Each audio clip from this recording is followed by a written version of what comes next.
শ্রীকৃষ্ণ বলেছেন, সত্যিকারের বন্ধুত্বের পরিচয় তুমি তখনই পাবে যখন তোমার খারাপ সময় আসবে। বন্ধু ধনী হোক বা গরিব, এতে কোনো গুরুত্ব নেই, কিন্তু তোমার বিপদের দিনে কে কতটা তোমার পাশে দাঁড়ালো সেটার অবশ্যই গুরুত্ব রাখে।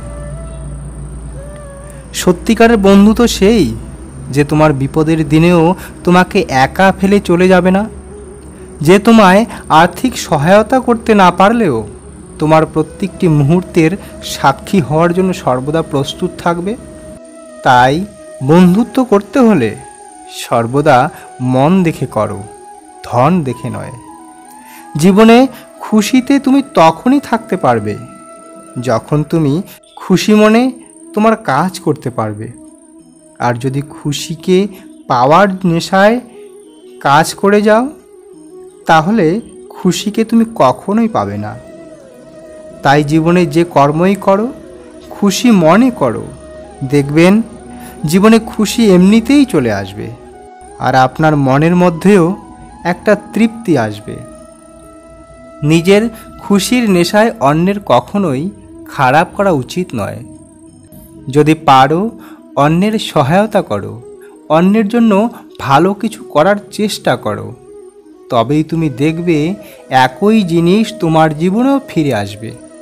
অর্থাৎ যখন তুমি অন্যের জন্য কিছু ভালো করবে, তখন তোমার জীবনেও ভালো কিছু ঘটবেই।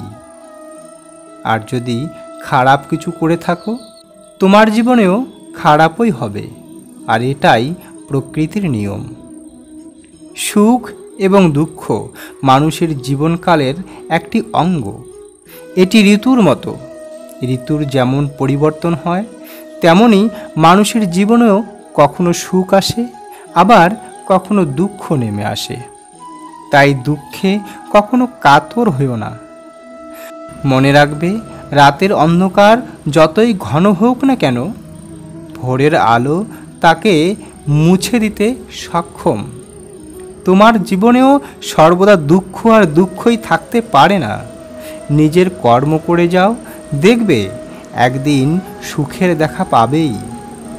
কারণ সময় পরিবর্তনশীল, সর্বদা একই সময় থাকতে পারে না। তোমার সময়টা হয়তো খারাপ, কিন্তু তোমার ভাগ্যটা খারাপ হতে পারে না। আর তোমার ভাগ্যের নির্মাণ করতে পারো একমাত্র তুমিই। মনের দৃঢ়তা থাকা প্রয়োজন, কারণ মনের দুর্বলতাই যে কোনো যুদ্ধের পরাজয়ের কারণ। তাই যে কোনো কাজ মনের দৃঢ়তার সাথে করলে সফলতা অবশ্যই পাওয়া যায়। পৃথিবীর এমন কোনো শক্তি নেই যে তোমাকে পরাজয় করতে পারবে, যদি তুমি নিজেই নিজের কাছে পরাজয় না হও। কখনো কখনো ভয় দেখাটাও জীবনে প্রয়োজন, কারণ যে কখনো ভয় দেখেনি সে কখনো নিজের সাহসিকতাকে অনুভব করতে পারেনি। নমস্কার বন্ধুরা, আজকের ভিডিওতে এতটুকুই। মিলব নতুন আর একটি ভিডিও নিয়ে। ততক্ষণে ভালো থাকবেন, সুস্থ থাকবেন। ভিডিওটি ভালো লাগলে অবশ্যই একটি লাইক করবেন, শেয়ার করবেন, সাবস্ক্রাইব করবেন আমার চ্যানেলটিকে। কমেন্টে অবশ্যই লিখবেন জয় শ্রীকৃষ্ণ।